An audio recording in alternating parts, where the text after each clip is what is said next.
All right. Okay, so we're talking sugar today. You good with that? Yes? Did you say question? Oh, hi. Hello, are we ready? Are we ready to go? Can you hear me? Yep. Okay, very good. Here we go. We're going live.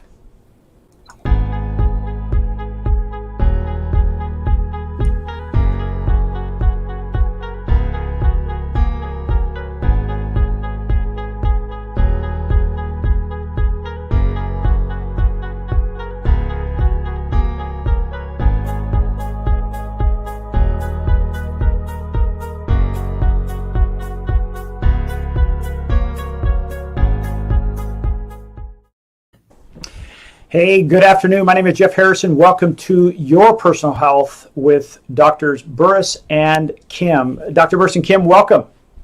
Thank you, Jeff. Hey, you two are looking great. Looks like that little vacation time was just what you needed. Any roller coaster lag there, or any crazy stuff going on? No. For those of you that don't know, and maybe they are not even aware, they were up in Disneyland for a bit, and then went up north. So you went out to the park. And are you guys roller coaster ride type of people, or are you teacup people? What do you tell us what you're doing? I'm a big Star Wars fan, so we rode all those.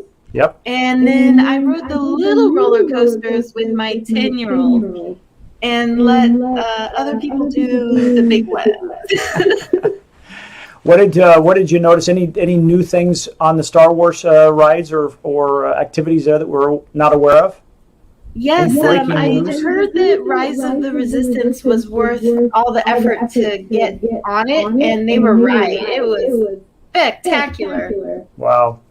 Well, with everything that's going on, the coronavirus and all that kind of stuff, tell us a little bit about what was it like as far as at the park. Was it like, do they restrict, is it 25, 50%? Is it full on? Do we wear masks, not wear masks? What did you notice over there? It was full on. There was no, even though you had to have tickets, I think they had opened up the ticket queues, so I don't think there was an actual restricted number, and maybe less than 5% of people that were wearing masks.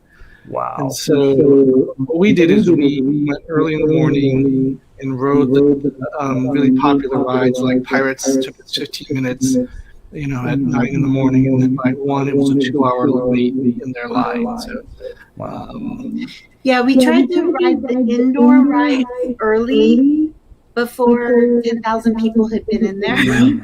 Smart. And then for rides that we were going to be outside most of the time, like Big Thunder Mountain, we saved those for later in the day. Hey, I'm going to ask this next question. It's not to get Disneyland in trouble or anything like that. I was just curious, what's their protocol? Because, Disneyland is always like the upper echelon of customer service and cleanliness and things like that. Did you notice anything extra going on from a doctor's eyes, and the fact that you do the COVID-19 update every week, that they were doing to sanitize or, really make it feel a little safer there, or was it just too overwhelming? I noticed that there were hand sanitizer stations at the entrance and exits to most rides, which I appreciated. Yeah, I think all the cast members wore masks. Not all. But a good majority. And then they had made an effort to transfer a lot of the experiences into a hands-free environment or touch-free way of doing things. Like ordering your food, order it on the app and pay for it that way. And then when you're ready, you can pick up your food at the window. I appreciated that. Just save some standing in line time, and limited the amount of human interaction and money touching, that kind of thing. That's smart. Also, Apple Pay everywhere, that type of thing was helpful. Yeah. Well, the show is called Your Personal Health, and a couple weeks ago we were talking about processed food, and today I want to talk about sugar and the impact it has on our bodies, our minds, all kinds of stuff. In fact, I want to read you a little snippet from a Harvard Review article that came out in 2019, and just let's use that as our springboard to get into this and talk about sugar as part of our diet and what it does for us. And it says the effects of added sugar intake: higher blood pressure, inflammation, weight gain, diabetes, and fatty liver disease are all linked to an increased risk for heart attack and stroke, says Dr. Who. That's pretty significant.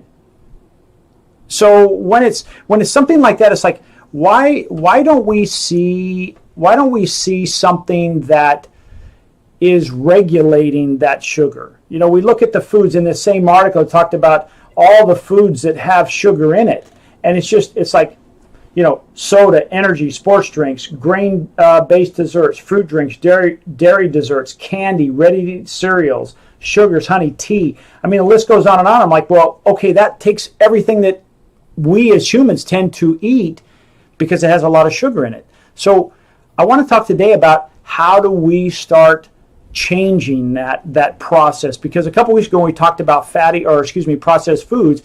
You even talked about having some sugar in our French fries to kind of hook us in there. So how do we, as the average citizens, start saying, hey, I need to take control of this? And then let's talk about some of these issues when it comes to our health. So added sugar is a huge problem in the American diet. And it's sort of a complicated problem because it involves both our preferences as well as what is marketed to us, as well as the way that food is prepared, as well as portion sizes. So in our food, they often add sugar. They even add sugar to things that are already sweet, because sugar has a direct effect in the brain. And it can cause people to have almost like a little dopamine surge and make people happy. There's a reason why when people are depressed, they don't sit down and binge eat a salad or a steak. You know, most of us reach for potato chips, ice cream, cookies. These are the things with very high carbohydrates that are made into sugars in our body as they're being digested and go straight to our brains, give us a dopamine surge, and make us feel better. So it's a direct relation between that sugar and that brain neurotransmitter that causes us to crave sugar and to reach for it when we're having a bad moment or feeling sad. Yeah, I'm a simple guy, so I like to break it down. Now, it's not this simple, but the way I like to remember it is every cell in our body needs energy. If we never ate again, we still need energy, right? So sugar is the quickest, fastest, easy molecule for our bodies to use, like Dr. Burr said. You put sugar in and your brain loves it. But other types of food are better because your body has to break it down into those simple sugars, which eventually your body will use. And that's why sugar is so dangerous, because your body doesn't have to do squat. It just, you eat it and it goes straight to where it needs to go. And if it can't go anywhere, your body's smart and says, well, if you're not going to use the sugar, then I'm going to store it as fat. And that's where the problem comes in, because we're eating so much sugar and we don't use the energy. You know, we're not walking, 20 miles a day. We're not, hunting and gathering our food. We're not doing all these things. And so if you're not careful, you can store all that. And that's where the liver comes in, and the arteries, and the diabetes, high blood pressure, and all that. Well, how important is it to say, hey, should we as Americans, and it's not just an American problem, it's a worldwide thing, but here in America, is it time to revisit what the American diet really is and say, wait a second, is it really our highest and best source for, as you say, energy for our cells without overdosing, if you will, on those quick hits of sugar? So the American diet is constantly changing, and that can work in our favor. Even though we maybe incorporated more sugary drinks and fast food over the past 20, 30 years, doesn't mean that we might go back the other direction. We may still want to have the convenience of food that's prepared for us, but we can advocate for foods that are healthier. So foods that are less fried, foods with less added sugars. One of the things that happens to people is when they start to pay attention to their sugar and remove added sugars from their diet, their food actually starts to taste different. And then when they go back and try to eat something that they previously enjoyed, it tastes way too sweet. And I think that's a really common experience that a lot of people have when they start to remove sugar from their diet. Yeah, Before we get going, Dr. Kim, do you have a second mic on or something else? We're getting a little bit of an echo from you guys. If you have a second, possibly there. This is just so important. I don't want the audio from people who are listening. I can't hear you there.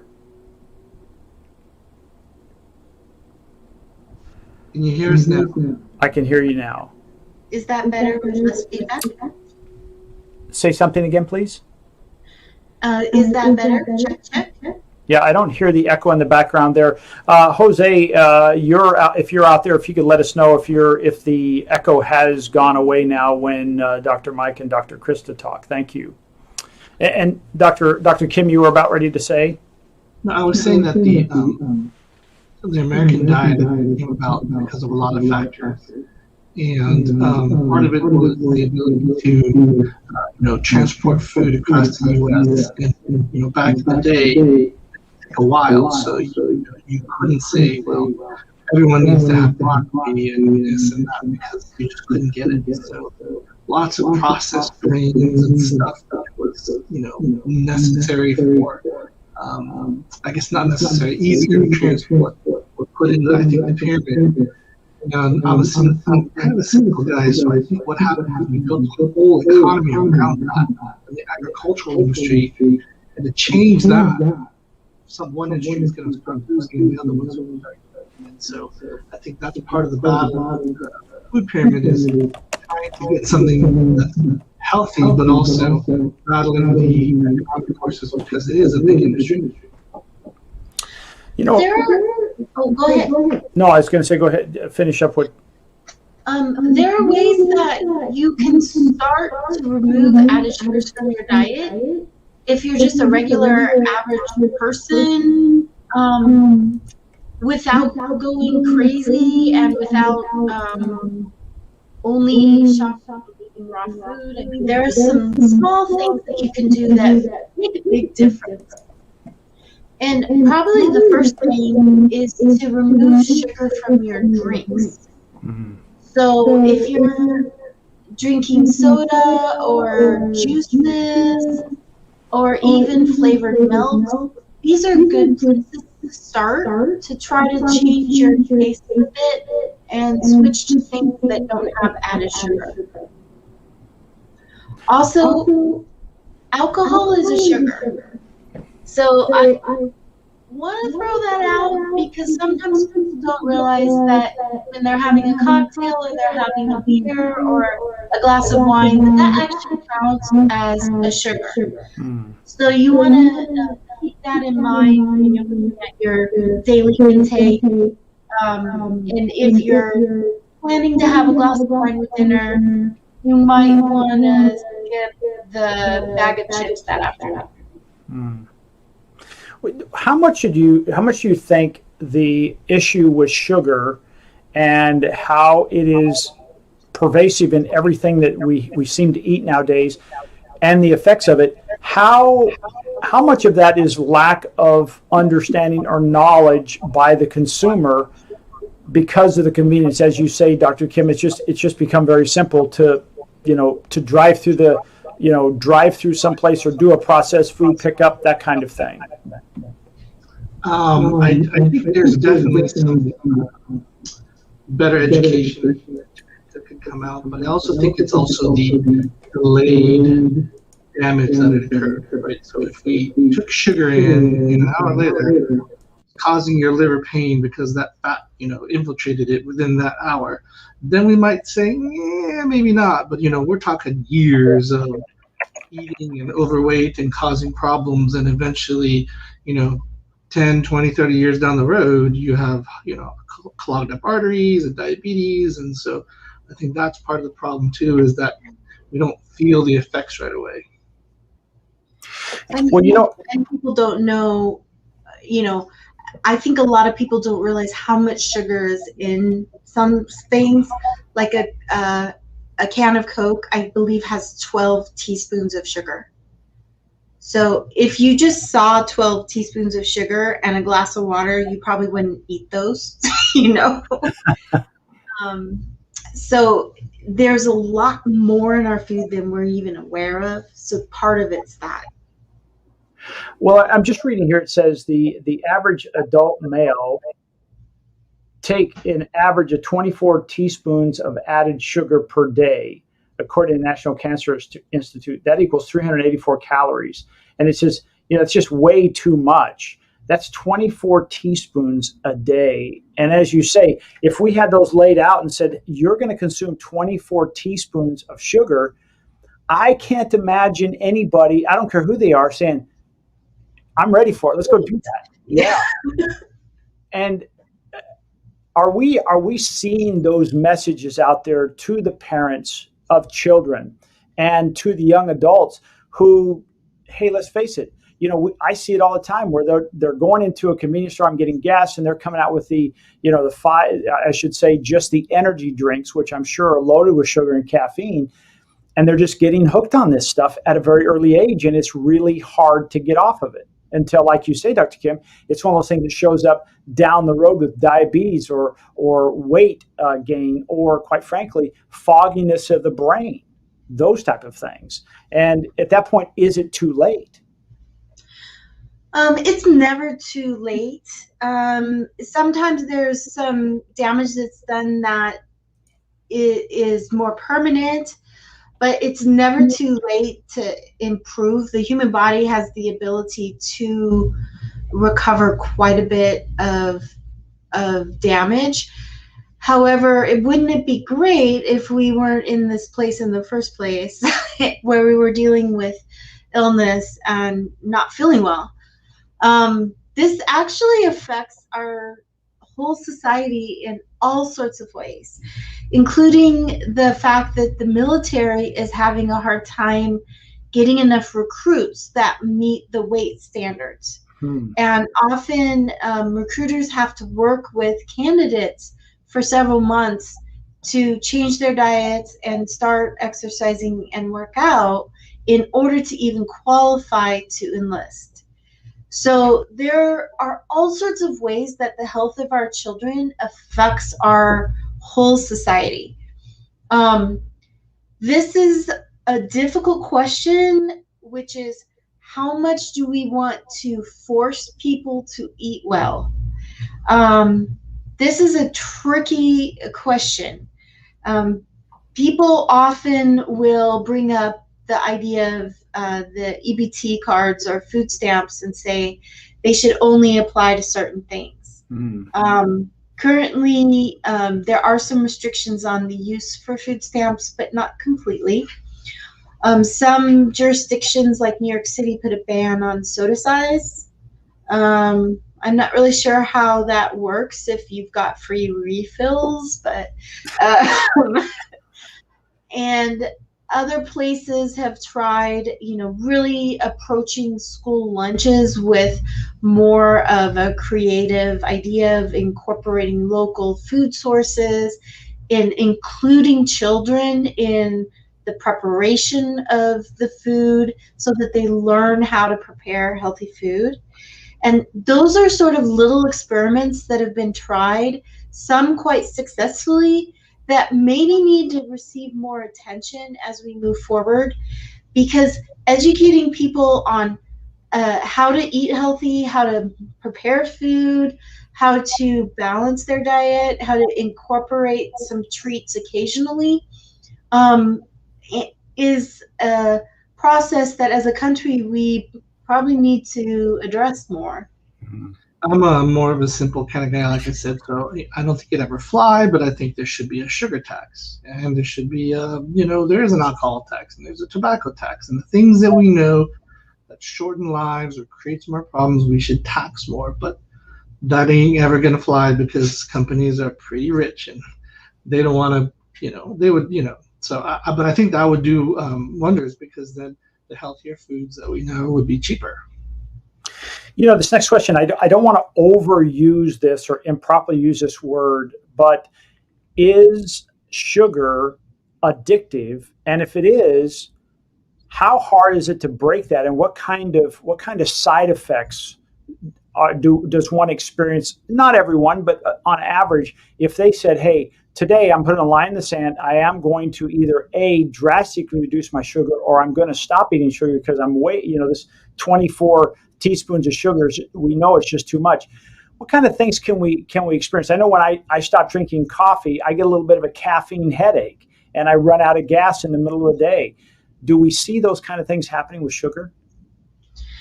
I want to be cautious about using the term addictive, because in medicine, when we look at addiction, it has to meet really specific criteria of disruption of people's ability to function.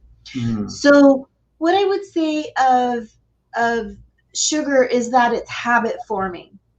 So it does create that neurotransmitter dopamine release. That's our happy neurotransmitter. So when you're happy, you release dopamine. So because sugar accesses and sort of signals that system to release dopamine, it's something that can become habit forming. But it's not on the level of addiction of something like, say, a methamphetamine, where it might cause someone to do things that are otherwise very harmful to themselves in the immediate term, like losing their job, for instance. I don't know anyone who's ever lost their job because they couldn't get to a can of Coke. Might have happened. But so in this case, I would say it has that sort of low grade sort of positive reinforcement in our brains. So when you decide to stop using it, you will crave it. But after a while, that craving actually goes away. And if you recognize, hey, I'm stressed, and when I'm stressed, I normally reach for a Snickers bar, or I, have a bowl of ice cream or something. If you recognize, hey, that's actually a connection I've made. Stress makes me want to eat something high in sugar.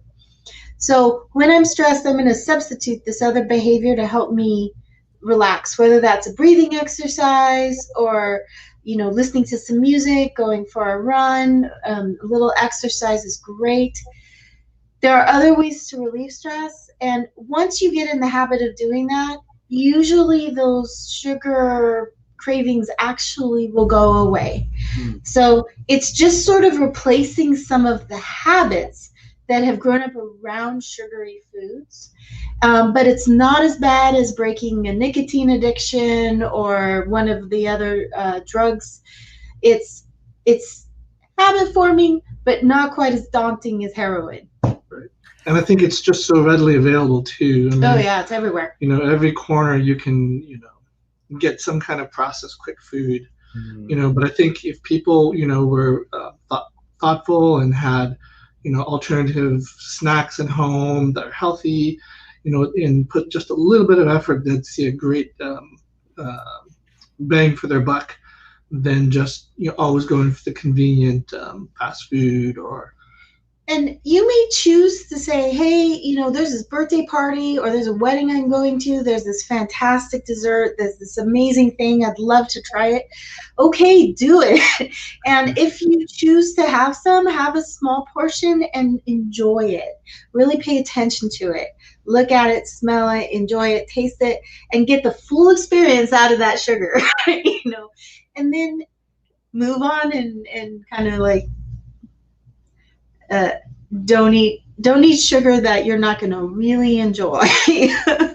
So let's wrap this up today, and let's finish with some thoughts, some things that people can take away from today and say, okay, if I want to get away from sugar, and when I'm having that urge to break a habit, what kind of foods can we replace this with that are still tasty, will still give us the energy, and also, I guess, the joy of eating them? It's not like, oh, let's go pick up a head of lettuce and gnaw on a head of lettuce.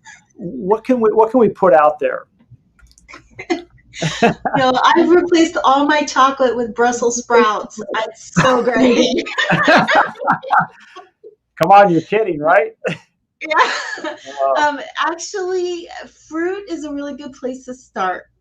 And trying different kinds of fruit, and then maybe even mixing it with a small amount of sugar is a good place to start, just to kind of get used to weaning yourself off.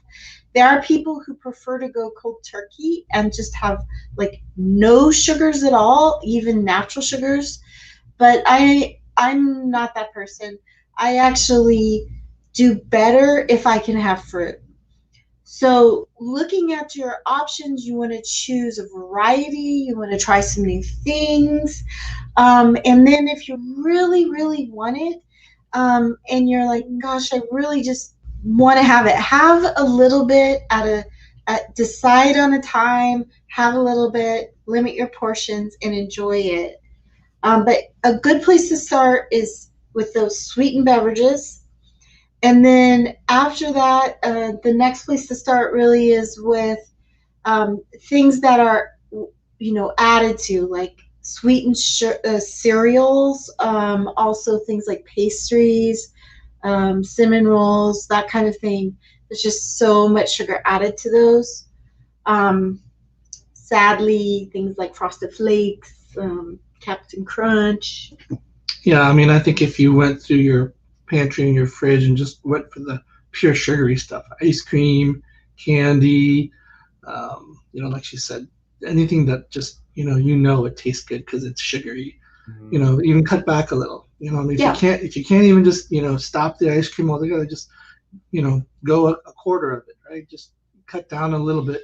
Or maybe don't buy it every time you go to the grocery store. Maybe cut back to every fourth time, so you just gotta go as much. So making it a treat instead of just, this is part of my daily routine and my daily intake. I just think that visual, I just keep seeing spoons of sugar in front of me, and I'm like, wow, like before I came on, I thought, okay, I had a piece of chicken, and then I had a diet Dr. Pepper. And I don't drink a lot of soda, but when I drank it, even diet Dr. Pepper tasted really, really sweet. And I'm like, wow, that's almost like, for me, it was like almost undrinkable, but I did force those I only had 12 ounces down. And, that's just because I've started to reduce my sugar intake. That visual of that 24 teaspoons of sugar is daunting. To me, it's a very strong wake up call of what it can be, especially when we talk about all the things it can do to our body, the impact on our heart. Diabetes, overweight, the obesity. I think a few weeks ago you said it was like 82% of Americans are considered obese. Scary, scary stuff. And it sounds like sugar is not a bad place to start. And it's kind of an easy place to start. And once you start the process, it gets easier as you go. As you start to kind of change your tastes and preferences, it gets easier to cut it out. That's great. Well, we're looking forward to that. Hey, you're on your personal health. Thank you for joining us today. We're talking about sugar and what does it mean? What does it do to our body and the effects it has from head to toe, and also what can you do to replace those 24 teaspoons of sugar the average male will intake every day, and start changing those habits. We're not saying it's addictive. We're saying, hey, they are habit forming. And just like anything else, when you form a new habit, it will replace the one that you have. So start cutting back. We're not saying stop completely, because I guess a little bit of sugar goes a long ways, right? And so it's okay. We're not saying stop sugar altogether, although if you could, it probably wouldn't be a bad idea. But if you can certainly reduce it, you'll start seeing some positive side effects. And as you say, our body recovers pretty quickly, yes? Yeah. Well, guys, I'd like to talk next week and kind of set the table, if you will, for next week. I'd like to talk about, since we're on sugar, I'd like to talk about all the sugar substitutes, and is that a good alternative for replacing our sweet tooth with regular sugar with all the other additives that we see putting in everything from drinks to Pop-Tarts to whatever you do to try to make us feel a little bit better about our choices. I want to find out from you guys, the experts, hey, is this really good, or is it another end around in football? They're still getting to us. So I look forward to talking to you about that next week. Sounds good. Dr. Kim, Dr. Burris, any last thoughts before we wrap up today? Nope. That's it. They are focused. They're just coming off their vacation. They're still in vacation mode. Actually, they're probably in overall mode, just catching back up. Dr. Burris, Dr. Kim, thank you so much for joining us. And thank you for being part of the program today. Jose, thank you for alerting us on the sound issue and being patient. We got that under control. And we'll see you next week on Your Personal Health.